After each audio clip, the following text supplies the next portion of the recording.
katika kuzivunja ndoa za wenzao, pengine hata katika familia yao. Inawezekana ndugu wamekosana, mume na mke, mashtaka yakafika kwao. Yakishafika kwao wanaona, bwana, kwa nini mnasumbuana? Kwa nini nakusumbue? Kwani waume hawapo au wake hawapo bwana? Hebu kivyake kila mmoja aende kivyake. Watu wa namna hii natoa nasaha gani? Nasaha ninazozitoa ni kwamba watakuwa wanafanya kitu kibaya sana katika kuvunja ndoa. Ndoa ni kitu kilitakiwa kiimarishwe kwa kiasi inavyowezekana. Na matatizo yanapotokea watu wayasikilize kwa kina. Na mara nyingi mtu anapokasirika anaweza akajitetea sana. Usiposikiliza upande wa pili, mara moja unaweza ukaona huyu mtu wa pili labda ni mkosaji, unaweza ukahukumu vibaya. Lakini ukija ukisikiliza upande wa pili, unakuja kuona nilikuwa naingia mkenge. Mara moja unakuja kuona kwamba ilikuwa iko haja kweli ya kusikiliza upande wa pili. Natoa nasaha na mimi kwa sababu na mimi pia yamenikuta. Nililegeza kidogo kusikiliza upande wa pili siku moja, mpaka nimeanza kukubali hivi kumsikia huko na madai aliyotoa na mwenzie akamsaidia. Nikaona kama kweli hivi. Lakini baadaye nilipochelewesha kile kikao, nikajaribu kusikiliza upande wa pili, nikaona hata sio sahihi. Nikatengeneza namna sasa ya kuweza kukutanisha ili kulirudisha lile jambo liwe vizuri. Nasaha yangu, wasikilize watu pande zote mbili kwa utulivu. Na ndoa ni muhimu sana kuziimarisha kuliko kukimbilia kuvunja. Na kipindi tulichonacho wavunjaji ni wengi, ni hatari sana. Na kingine kwenye ndoa pia nahamasisha kitu kingine. Ndoa zetu zinapofungwa, tujiepushe sana na yale mambo ambayo ni ya kutia husda na jicho. Hili nalisema mara nyingi. Wakati wa ndoa ile furaha inatusahaulisha. Tunaweza tukafanya sherehe mpaka tukaingiza mambo yanayotia jicho kwenye ndoa na husda. Ndoa zinakuwa hazina istikrari, hazina utulivu kwa yale tunayoyafanya.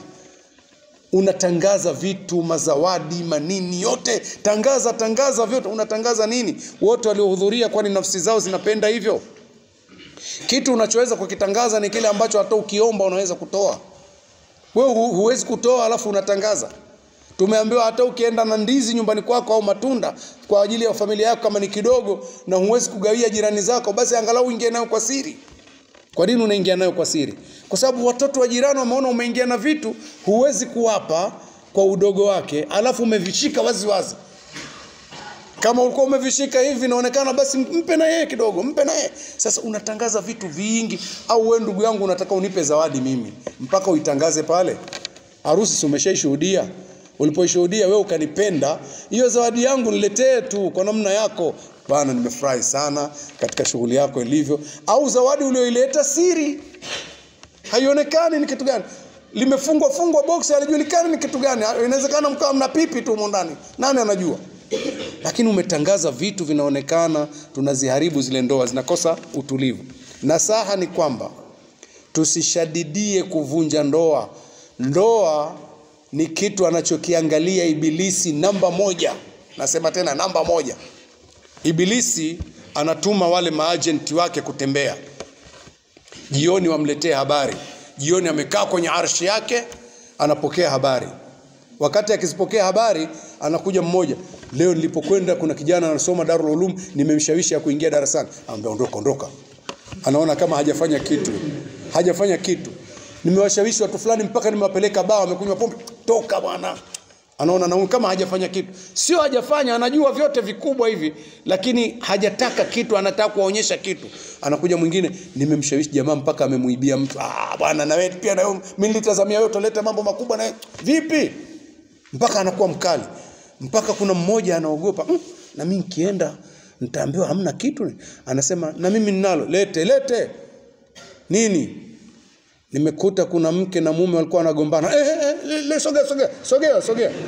Sogea. Mke na mume wanagombana. Sikuondoka mpaka nikawatenganisha. Anamkumbatia yule mbele ya hadhara. Wewe umeleta mambo. Wewe. Muona vitu hivi. Hivi ndio vitu. Anasapoti ile ndio kitu kikubwa. Kwa nini? Kwa sababu ukishatenganisha ndoa, anajua umevuruga jamii kweli.